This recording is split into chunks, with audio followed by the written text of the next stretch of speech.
Morning, Abotai. There's a positive Torah commandment in Parashat Kedushim. The Torah says, "Ocheach tochiach et amitecha v'lo tisa alav chet." There's a mitzvah to rebuke one's fellow. If you see a fellow Jew doing something wrong, there's a mitzvah to rebuke him and to gently point out what he's doing wrong, and then hopefully that he'll improve his ways, but to do it in a way that will not cause him shame, v'lo tisa alav chet, because then obviously you're kind of losing the element of love that needs to be there in order for the person to accept it from you. In general, this mitzvah applies when you see somebody doing something wrong, and there's you know for sure, or at least there's a chance that he will accept it from you based on the way that you say it. The Chafetz Chaim discusses it in the Hakdama to Sefer Chafetz Chaim. However, there are certain people. The Sefer Tanad V'Eliyahu says, as does the Mishnah Berurah, in the beginning of Siman Tafresh Chet, that says that there are certain people that rebuking them won't help. They scorn the Torah, they mock the Torah, they're doing it on purpose, they don't care.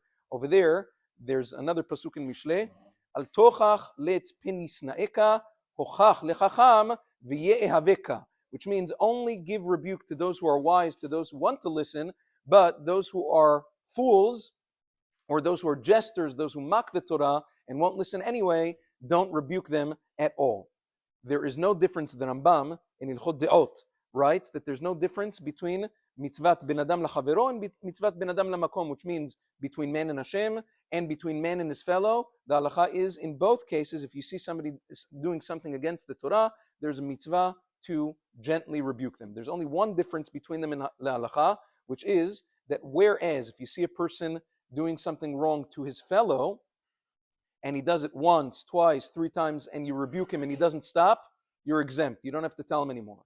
But if you see him doing something wrong against Hashem, ben adam lamakom, the Gemara tells us in Masechet Bava Metziah, hocheach tochiach afilu me'a pe'amim. Even if you see him doing something 100 times, if it's against the Kadosh Baruch Hu, you have to keep telling him off. Now again, like we said, there has to be a chance that he'll accept it from him. If you know for sure that he won't, then over there, bevadai, you shouldn't say it. Because of that, Maran Zichron Bracha says, let's say you see a person talking in shul. Now, we don't have to get into the gravity of the sin of talking in Bet HaKnesset, especially during Tefillah, during Kriyat Torah, during Chazarat Hashatz, terrible, terrible sins.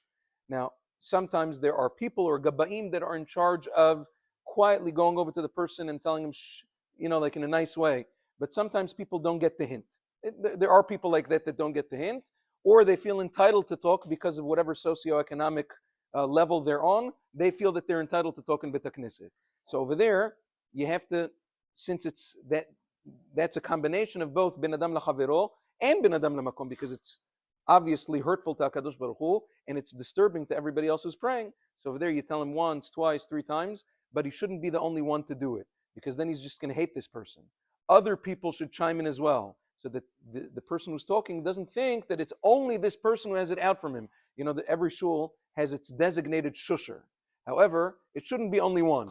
Eventually, other people should chime in as well and tell him, don't do it. There's a famous story with Rav Shlomo Zalman. If I didn't hear it from Rav Melech Biderman, I wouldn't believe it's true. But he quoted Rav Shlomo Zalman, who said as follows. There's once a shul in Yerushalayim, and there was an elderly man that wouldn't stop talking in shul. Yeah, he spoke. Now again, it's uncomfortable. He's elderly, they want to show him kavod, but he spoke in shul. So the Gabaim quietly, they went over to him, they asked him, please try to respect the Kedusha of Bet HaKnesset, don't talk in shul.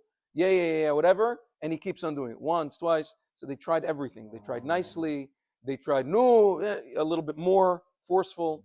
The guy, mamash, he couldn't zip it. So at the end, they came to ask Rav Shlomo Zalman, Auerbach, they asked him, what should we do with this guy? I guess they couldn't kick him out of the shul. I'm not sure exactly what the story was, but they couldn't kick him out. So he says, I hear. He thought about it for a second. He says, did you try this? Did you try that? Did you try all of these other methods? Nicely, financially, there's certain fines. There's certain shuls, I'm sorry. There's a shul in the Five Towns I saw. It's an interesting thing.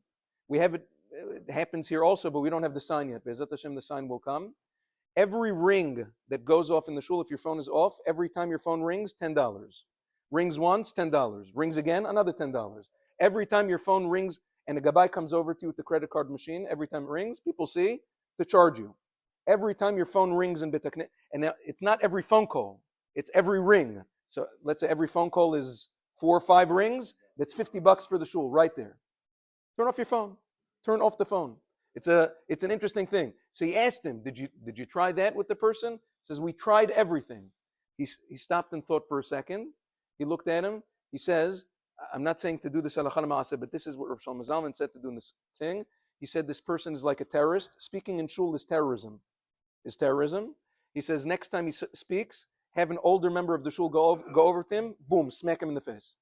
That's what he said. So he told him, halakha. Now again, I'm not saying to do that la halakha, but you see there, sometimes when there's no recourse, that's what happens. That's the idea. But a person has to, the art of tochacha, the art of rebuke, is a very, very delicate one. A person has to know how to do it. Be'ezrat Hashem will continue tomorrow. Don't forget, exactly today, Kaf Be'av is 40 days before Rosh Hashanah. The minhag that Kaf Chaim brings down, minhag Yerushalayim, is to do Atar Darim. So we'll do it right after the Tefillah, Be'ezrat Hashem. The point being that right after the Atarah, person should be mitchazek to be chozer b'tshuva and not go back to the same avirot Be'ezrat Hashem. So we'll do it right after the Tefillah. Yom Tov.